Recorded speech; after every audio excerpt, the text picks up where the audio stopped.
Bismillahirrahmanirrahim. Assalamualaikum warahmatullahi wabarakatuh. Selamat pagi anak-anak. Bagaimana kabarnya hari ini? Semoga sehat dan selalu dalam perlindungan Allah Subhanahu wa taala ya. Amin amin ya robbal alamin. Alhamdulillah anak-anak, hari ini kita bertemu lagi di kelas kimia. Sebelumnya Ustazah perkenalan dulu ya. Perkenalkan, nama Ustazah Kiki Fitlah Pradani, bisa dipanggil Ustazah Kiki. Anak-anak, hari ini Ustazah akan membahas worksheet yang Ustazah wajibkan untuk kalian. Worksheetnya sudah di-print kan? Nah, segera disiapkan ya. Setelah ini kita mulai. Anak-anak, seperti sebelumnya kita pelajari bersama bahwa pembacaan tabel periodik unsur ditunjukkan seperti pada gambar di bawah ini. Coba kalian amati dengan seksama ya. Nah, di gambar yang sudah Ustazah berikan ada dua hal yang perlu kita pahami bersama. Yang pertama yaitu golongan atau grup. Golongan atau grup merupakan lajur-lajur vertikal dalam sistem periodik. Golongan dilihat dari atas ke bawah. Periode atau baris merupakan lajur-lajur horizontal dalam sistem periodik. Periode atau baris dilihat dari kiri ke kanan. Kemudian, untuk golongan pada tabel periodik unsur terdapat dua jenis penulisan. Penulisan yang pertama menggunakan sistem 8 golongan. Dalam sistem ini, sistem periodik dibagi menjadi 8 golongan yang terdiri atas golongan utama atau golongan A dan golongan tambahan atau golongan B. Golongan tambahan disebut juga dengan golongan transisi. Golongan ditulis dengan angka Romawi. Jadi misalnya 1A menggunakan angka Romawi, 2A menggunakan angka Romawi, dan seterusnya.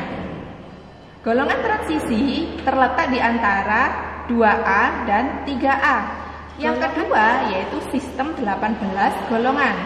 Sistem 18 golongan dibagi menjadi 8 golongan, yaitu golongan 1, golongan 2, sampai seterusnya golongan 18. Golongan 1 dimulai dari kolom paling kiri. Belajar tentang periodicity atau sifat-sifat keperiodikan. Ada yang sudah tahu apa itu sifat-sifat keperiodikan? Ya, sifat-sifat keperiodikan merupakan sifat-sifat yang menyertai kenaikan nomor atom untuk pola satu golongan atau satu kolom maupun satu periode atau satu baris. Sifat-sifat keperiodikan meliputi yang pertama ada jari-jari atom, yang kedua jari-jari ion, yang ketiga massa atom relatif, yang keempat energi ionisasi, yang kelima afinitas elektron, keenam keelektronegatifan, ketujuh titik didih, dan yang terakhir titik leleh. Pada hari ini Ustazah akan menjelaskan 3 sifat-sifat keperiodikan. Yang pertama ada jari-jari atom, yang kedua jari-jari ion, dan yang ketiga massa atom relatif atau AR. Untuk sifat yang pertama yaitu jari-jari atom. Nah, untuk memudahkan kalian dalam memahami jari-jari atom pada pola golongan dan periode dalam keperiodikan unsur, bisa kalian amati gambar di bawah ini. Kenaikan nomor atom dalam golongan diurutkan dari atas ke bawah. Nah, di bawah ini Ustazah sudah memberikan 2 ilustrasi gambar yang bisa kalian pahami untuk menjawab pertanyaan-pertanyaan yang ada di samping. Ustazah sudah memberikan unsur-unsur pada golongan 1A. Unsur-unsur di golongan 1A ada litium yang memiliki nomor atom 3, ada natrium memiliki nomor atom 11, ada kalium memiliki nomor atom 19, ada rubidium memiliki nomor atom 37, dan cesium memiliki nomor atom 55. Nah, di gambar yang nomor 2 Ustazah sudah mengilustrasikan atom beserta dengan kulit-kulitnya. Litium memiliki 2 kulit. Kulit yang pertama terisi 2 elektron, kulit yang kedua berisi 1 elektron. Natrium memiliki 3 kulit. Kulit yang pertama terdiri dari 2 elektron, kulit yang kedua 8 elektron, dan kulit yang ketiga 1 elektron. Kalium memiliki 4 kulit. Kulit yang pertama berisi 2 elektron, kulit yang kedua 8 elektron, yang ketiga 8 elektron, dan yang keempat 1 elektron. Kemudian rubidium memiliki 5 kulit. Kulit yang pertama berisi 2 elektron, kulit yang kedua 8 elektron, kulit yang ketiga 18 elektron, kulit yang keempat 8 elektron, dan kulit yang kelima 1 elektron. Dari ilustrasi di samping dapat disimpulkan bahwa dari atas ke bawah dalam satu golongan nomor atom semakin, ayo apa anak-anak? Semakin besar. Jumlah kulit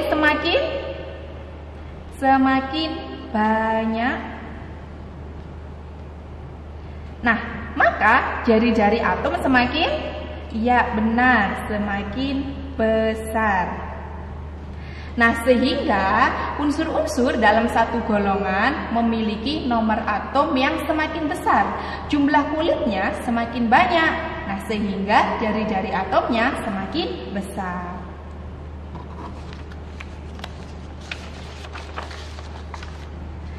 Selanjutnya, kenaikan nomor atom dalam periode diurutkan dari kiri ke kanan. Pada ilustrasi gambar berikut, Ustazah sudah memberikan unsur-unsur yang ada di periode ketiga.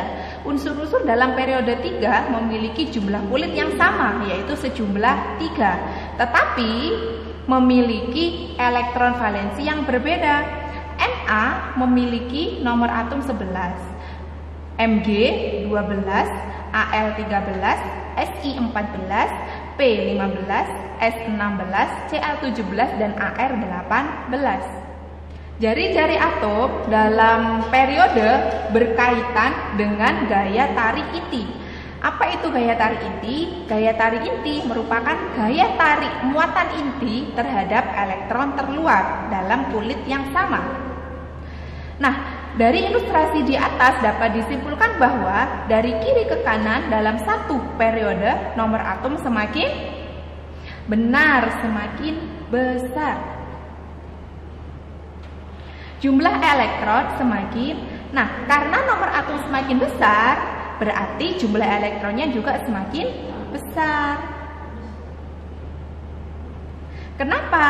Karena jumlah elektron dalam atom netral itu sama dengan nomor atomnya. Gaya tarik inti semakin, nah apabila muatan inti itu semakin banyak, maka gaya tariknya akan semakin kuat. Nah, karena gaya tariknya semakin kuat, maka bisa diisi gaya tarik inti semakin kuat. Jarak kulit dan inti semakin kecil.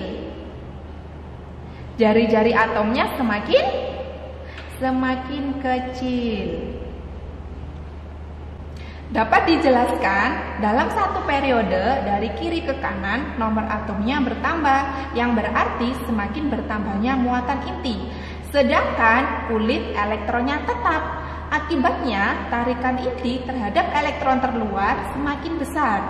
Nah, sehingga menyebabkan jari-jari atom semakin kecil.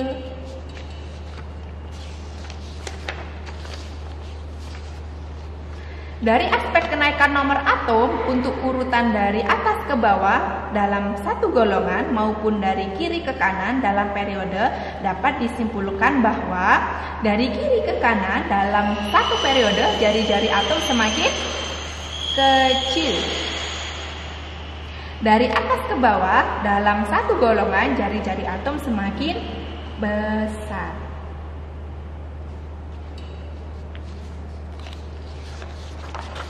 Yang kedua, jari-jari ion. Ion dapat terbentuk dari atom netralnya karena pelepasan atau penangkapan elektron. Ion positif atau sering disebut kation terbentuk karena pelepasan elektron, sedangkan ion negatif atau anion terbentuk karena penyerapan elektron. Ion mempunyai jari-jari yang berbeda secara nyata jika dibandingkan dengan jari-jari atom netralnya. Untuk memudahkan kalian dalam memahami jari-jari ion pada pola golongan dan periode dalam keperiodekan unsur, Ustazah sudah memberikan dua ilustrasi gambar. Ada gambar kation, ada gambar anion. Sekarang kita bahas yang kation dulu ya. Nah, pada gambar ini Ustazah sudah memberikan data jari-jari atom dan data jari-jari ion.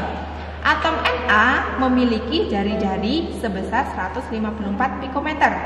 Kation Na memiliki jari-jari sebesar 116 pikometer. Atom Mg memiliki jari-jari sebesar 130 pikometer. Kation Mg memiliki jari-jari sebesar 86 pikometer. Dari ilustrasi di samping dapat disimpulkan bahwa jari-jari kation atau ion positif lebih kecil, benar, daripada jari-jari atomnya dalam keadaan netral.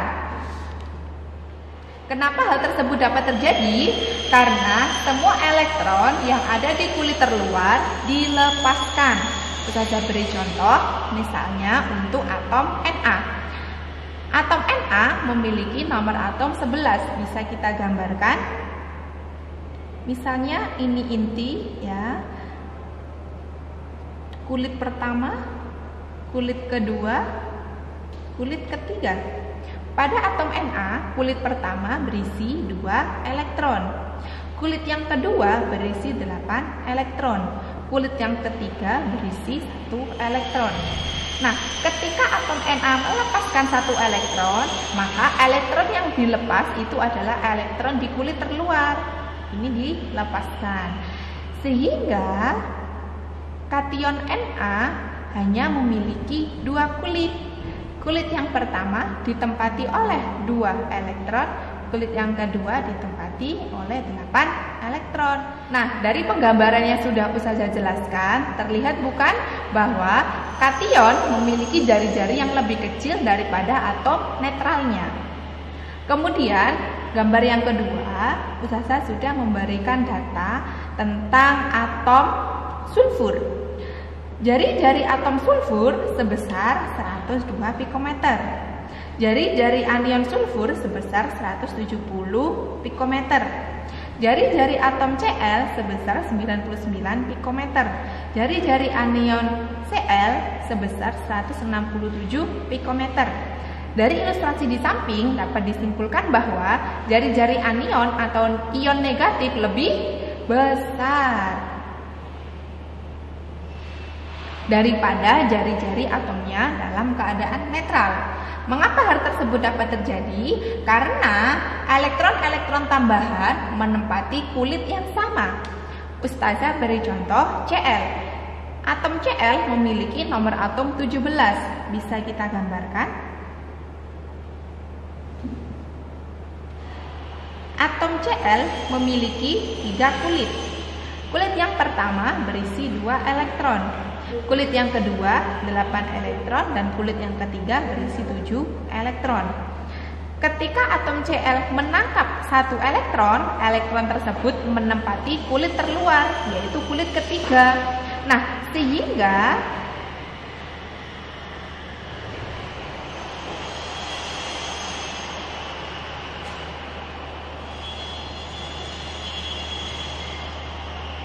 kulit yang pertama berisi 2 elektron, kulit yang kedua berisi 8 elektron, dan kulit yang ketiga berisi 8 elektron. Karena elektron tambahan menempati kulit terluar, maka jari-jarinya semakin besar.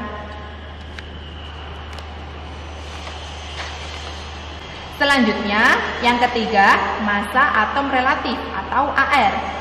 Pada tabel periodik, massa atom relatif linier dengan nilai nomor massa dari notasi unsur yang tertulis di tabel periodik unsur. Massa atom relatif disingkat dengan AR. Berdasarkan IUPAC International Union of Pure and Applied Chemistry, yang digunakan sebagai standar penentuan massa atom relatif adalah atom karbon. Lambang atom tersebut adalah C. Atom tersebut memiliki jumlah proton sebanyak 6 dan memiliki massa sebesar 12 satuan massa atom. Bisa ditulis 12 SMA atau 12 AMU, atomic massa unit.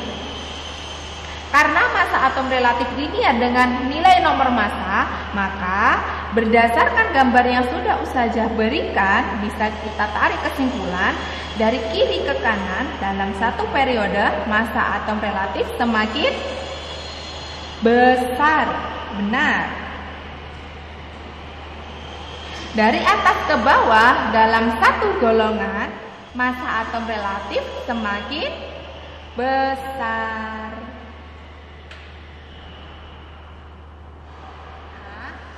Massa atom relatif yang tertera di tabel periodik unsur merupakan massa rata-rata dari isotop atom yang ada di alam. Nah, isotop merupakan unsur-unsur yang sama tetapi memiliki nomor massa yang berbeda. Nah, bagaimana cara menentukan massa atom relatif akan kita pelajari nanti di semester kedua. Alhamdulillah, anak-anak, materi hari ini telah selesai. Semoga bermanfaat ya. Ustazah akhiri, wassalamualaikum warahmatullahi wabarakatuh. Sampai ketemu lagi di video selanjutnya. Salam kimia. Rabbi ja'alni muqimas salati wa min